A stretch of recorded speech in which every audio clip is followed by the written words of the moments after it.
বাবারা ভাইয়েরা, অনেক মাদ্রাসার ছেলেরা আমি দেখতেছি, তোমার মৃত্যু আমার মৃত্যু সকলের মৃত্যুকে একটু খেয়াল করেন। মৃত্যু যখন হবে প্রাণটা বাইর হবে। নবীজি শুয়ে আছেন, আজরাইল ইসলাম আসলেন, দরজায় আওয়াজ দিলেন, ভিতর থেকে মা ফাতেমা প্রশ্ন করলেন, কে বাহিরে? জি। আজরাইল ইসলাম বলেন, আমি যদি এখন সত্য কথা না বলি নবীর কন্যা তো বেজার হবে। ফাতেমা, হ্যাঁ ফাতেমা, আমাকে চেনেননি? আমি বাবার থেকে তার মেয়েকে নিয়ে যাই, মেয়ের থেকে বাবা নিয়ে যায়, রাজ্য থেকে বাদশা নিয়ে যাই, বাদশার থেকে প্রজা নিয়ে যাই। হ্যাঁ ফাতেমা, আমাকে তুমি চিনোনি? আমি মালাকুল মউত আজরাইল। মা ফাতেমা সঙ্গে সঙ্গে নবীজির কদম মোবারকে চুমা দিলেন, নবীকে জড়াই ধরলেন। ইয়া রাসূলুল্লাহ, দরজার বাইরে এমন একটি ব্যক্তিকে আমি দেখতে পাচ্ছি, যার মাথা হচ্ছে আসমানে, পা হচ্ছে জমিনে, চোখগুলা বড় বড়।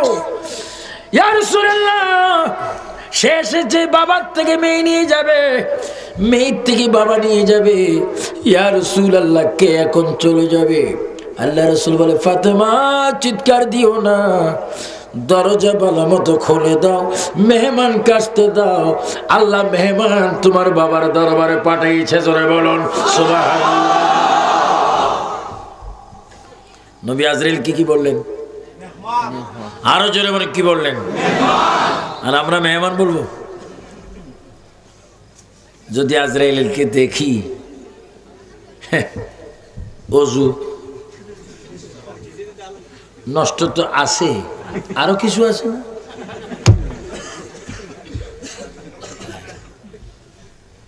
আবার অনেক আল্লাহর বান্দা আছে শাহজালাল বাবার মতো, তারা আজরাইলকে ভয় করে না।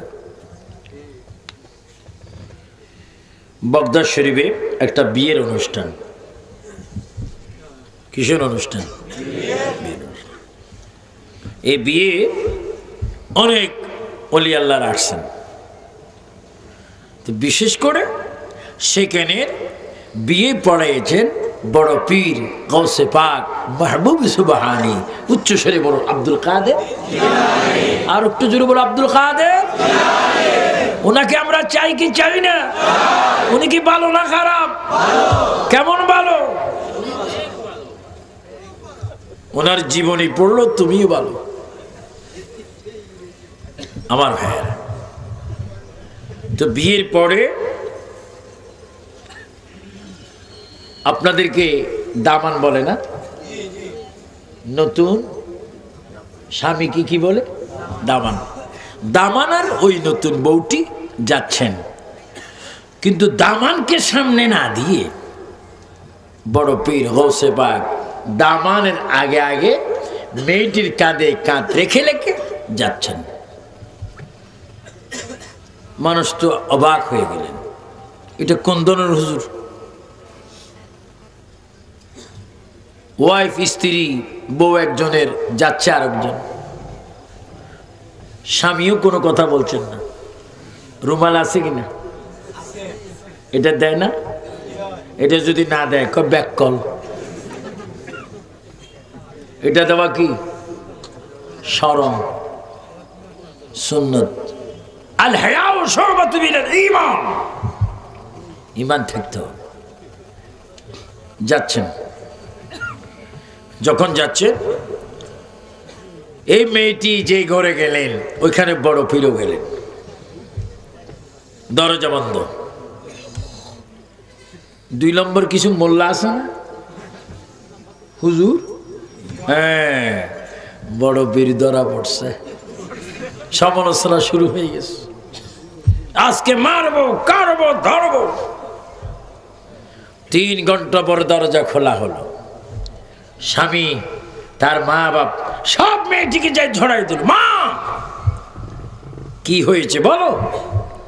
মাগো এই ঘরে কি হয়েছে আমি মোটেও জানি না, তবে একটা জানি, এই মানুষটি যতক্ষণ আমার সামনে ছিল আমি দেখেছি কুদরতি একটা নামাজের মুসল্লা সৈন্যের উপরে, আর এই মানুষটি এখানে জজবা আরতি জিকির করছিল আর লাঠি দিয়ে কাকে যেন দৌড়াচ্ছিল, এতটুকু আমি দেখেছি, আর কি হয়েছে জানি না।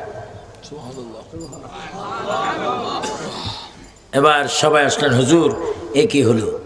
হযরত বড় পীর বলেন, শোনো, এই মেয়েটির বিবাহ যদি আমি না পড়াইতাম তখন আমি এত কষ্ট করতাম না। এই মেয়েটির রোজ আজলের মধ্যে ছিল স্বামীর ঘরে আসা মাত্র তার মৃত্যু। স্বামীর হক আদায় করার পূর্বে, স্বামী তার স্ত্রীর হক আদায় করার পূর্বে রোজ আজলে এই মহিলাটির, এই মেয়েটির মৃত্যু নির্দিষ্ট ছিল। আমি বিয়ে কেন পড়াইলাম? আমি দেখতেছিলাম মালাকুল মউত আসতেছে তার পিছনে পিছনে, এই জন্য তার কাছে বসি আল্লাহ থেকে দাবি আদায় করে আজরাইলকে দৌড়াই দিয়ে আমি মেয়েটার হায়াত বাড়াই দিলাম। আল্লাহু আকবার বলেন। ওরা শিরিক বলবে, বলে বাপরে বাপ, এত বড় শিরিক তো আজ জীবনে শুনিনি। আরে বেটা, ওলি আল্লাহর কেরামত পড়, ওলি আল্লাহর কেরামত পড়ো। পুলিশকে ভয় পাও? পুলিশও তো মানুষ। ড্রেস পোশাক যখন এসে যায়, এখানে একটা বেজ যখন লেগে যায়, পুলিশ বেজ রেড আরবি, অথচ সব বাঙালি মানুষ পোশাকের কারণে, বেজের কারণে মানুষের যে রকম পরিবর্তন হয়ে যায়, যারা কোরআন হাদিস ইজমা কিয়াস দিয়ে অন্তরকে মদিনা বানায়, তারা ওলি আল্লাহ হয়ে যায়। চিৎকার দিয়ে বলেন সুবহানাল্লাহ। তাকবীর, আল্লাহু আকবার, রিসালাত ইয়া রাসূলুল্লাহ, ওলি আল্লাহ শত্রুরা, ওলি আল্লাহ শত্রুরা। আমরা এগুলো বলে আল্লাহ আপনি এমনি হুঁশিয়ার হইয়াছে শেষ হওয়ার পথে। শাহজালাল বলি, এটাকে মানবেন, নিয়ত করবেন, প্রতি সপ্তাহে একবার হলো তার জিয়ারত নিয়ত করে যাবেন। কোন নিয়ত করে যাওয়া হারাম, শিরক, নাউজুবিল্লাহ। তিনটা মসজিদে নিয়ত করবেন, সেটা মসজিদের মাসলা, মক্কা শরীফ, বাইতুল মুকাদ্দাস, হ্যাঁ মদিনাতুল মুনাওয়ারার মসজিদে নববী, এই তিনটে মসজিদ আল্লাহ আমাকে নিয়েছেন। কিন্তু মাজারের কথা না, যত ভালো কাজে যাবেন নিয়ত করে যাবেন, ফায়দা পাবেন। আপনারা যখন মার্কেটে যান নিয়ত আসে কিনা? কোথায় যাবেন? মার্কেটে। তো শাহজালালের দরবারে যাচ্ছি জিয়ারত করব, নিয়ত করলে খোদার গজব আসবে কেন? নিয়ত করে যাবেন, নিয়ত করে যাও, উত্তম, আফজল, শ্রেষ্ঠ, আলা ইবাদত। আমি কথা বলছি, ক্যাসেট হচ্ছে, কোন মায়ের সন্তান নীল আকাশের নিচে আমার এই কথা যদি রদ করতে পারো, চ্যালেঞ্জ দিলাম তোমাকে 25 লক্ষ টাকা। কারণ আমার প্রিয় নবীর শান, আউলি কেরামের শান যারাই দুনিয়াতে বেশি বলবে তারাই কবরের স্বাধীনতা পাবে। যারা নবী ওলির কদমে থাকবে তারা হাসরের ময়দানে পঙ্কিরাজের মতো উড়ে উড়ে জান্নাতে যাবে।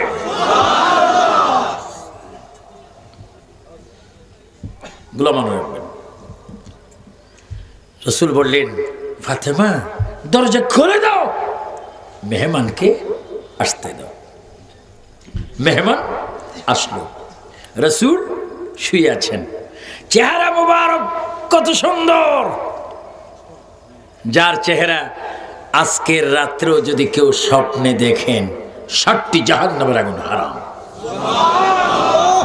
আল্লাহর প্রিয় নবী মালাকুল মউত আজরাইল বলে, ইয়া রাসূলুল্লাহ, আল্লাহ তাআলা আপনাকে সালাম দিয়েছেন, আমিও আপনাকে সালাম দিচ্ছি, আপনার কদমে চুমা খাচ্ছি।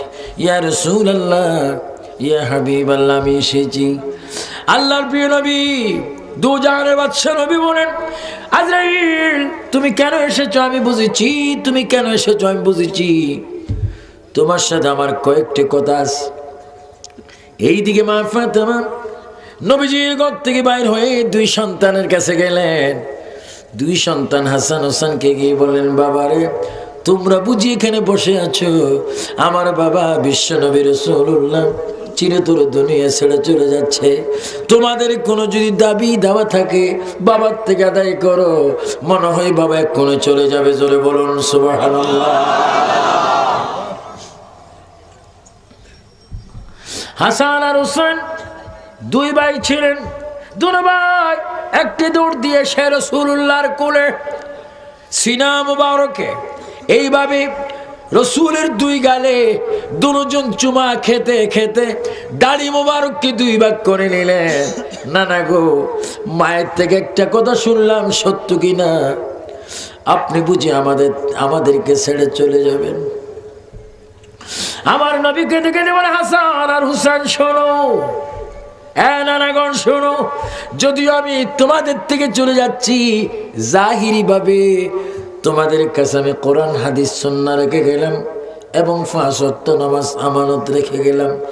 নানারা শোনো, তোমার নানার চোখের দিকে তাকাও, আমি তোমাদেরকে ওয়াদা দিলাম এই যে 5 ওয়াক্ত নামাজ তোমরা পড়বে, যতবার 5 ওয়াক্ত নামাজ আসসালামু আলাইকা আইয়ুহান নবী বলে আমাকে তোমরা ডাক দিবে, ততবার আমি তোমাদের সামনে হাজির থাকবো।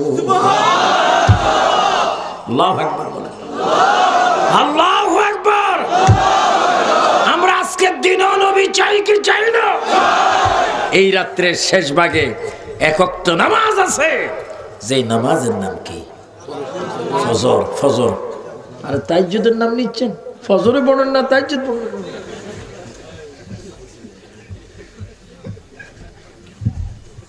ফজর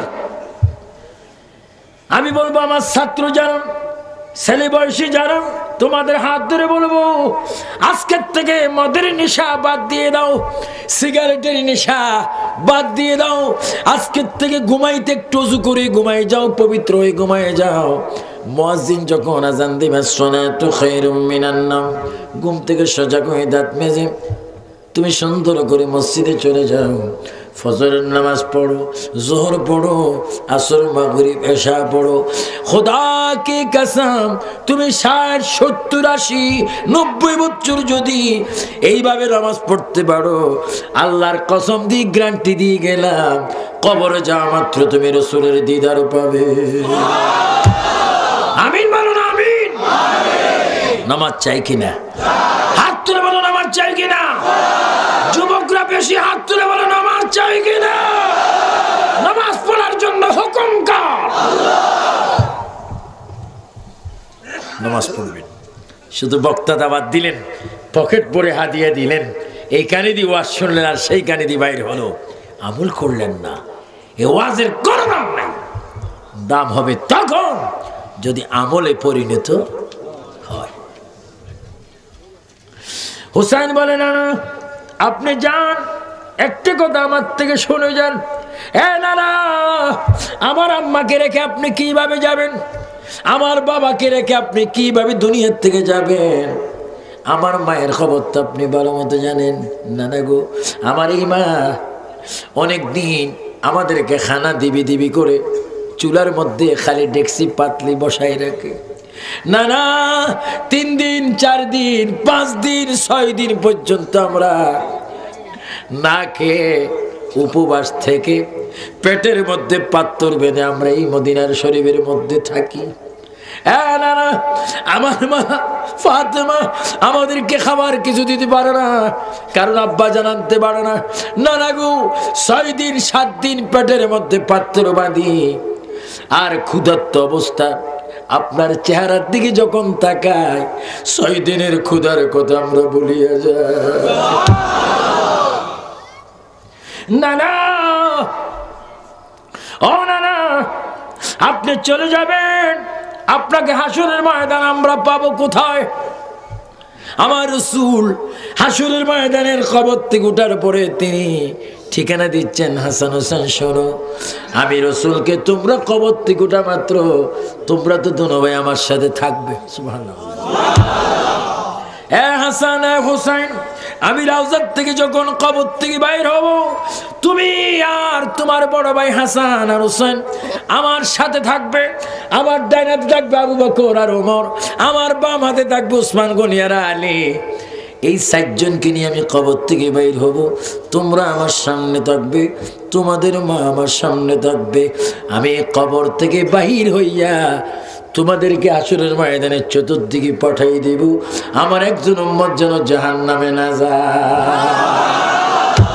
আল্লাহু আকবার বলেন। এই ব্যবস্থা নবীর কাছে আছে কিনা? তাই তো আমরা নবী চাই কি চাই না?